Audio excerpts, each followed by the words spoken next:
The Permission of Shadows. The house sat at the very end of Blackwood Road, where the asphalt surrendered to the encroaching forest. It was a place of absolute silence, or so Mara had thought when they moved in.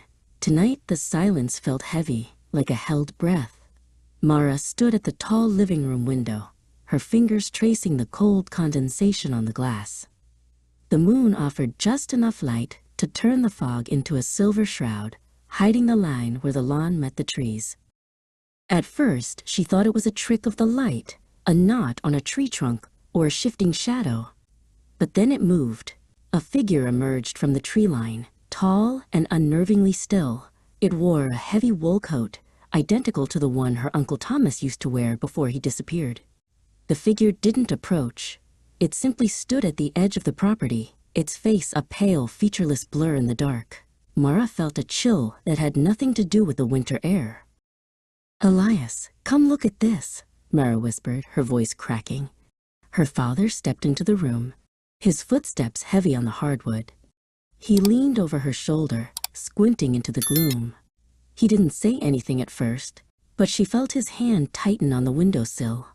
The figure hadn't moved an inch, but its presence felt like a physical weight pressing against the glass. As they watched, another shape detached itself from the darkness, then another. They moved with a jerky, unnatural synchronicity, like puppets on invisible strings. One of them, a smaller figure in a yellow raincoat, stopped 10 feet behind the first. Elias gasped.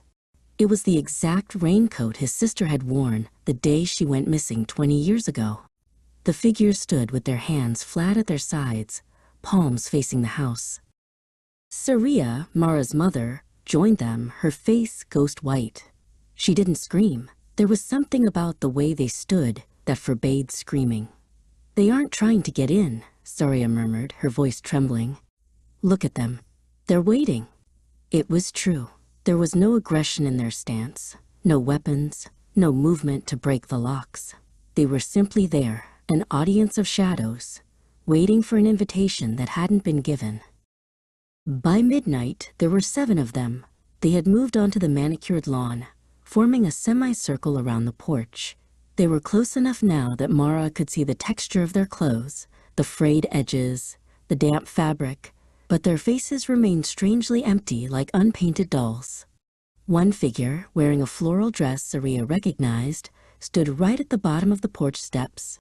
She didn't knock. She just stood, her head tilted slightly to the side. The atmosphere in the house turned suffocating. Elias paced the hallway, his eyes darting to every window. "They want us to acknowledge them," he hissed. Mara followed him, trying to pull him away from the door. Every time they passed a window, a new face, or a lack of one, was there to meet them. The figures were a mirror of their own grief, a gallery of the lost and the forgotten, standing in the cold, waiting for a crack in the family's resolve. "Maybe if I just talk to them," Elias said, his hand hovering over the heavy brass deadbolt.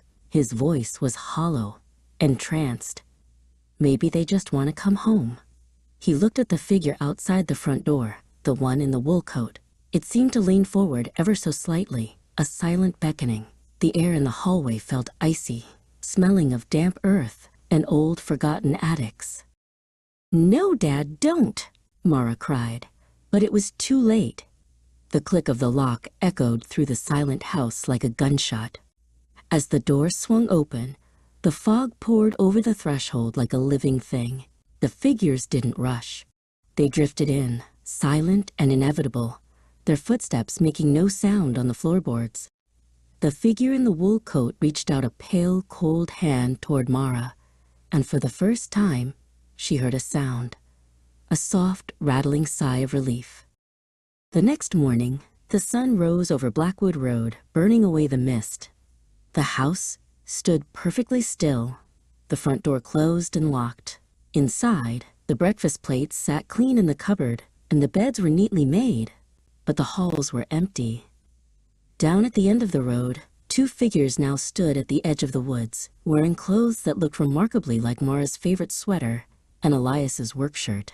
They stood perfectly still, eyes fixed on the bend in the road, waiting for the next car to arrive.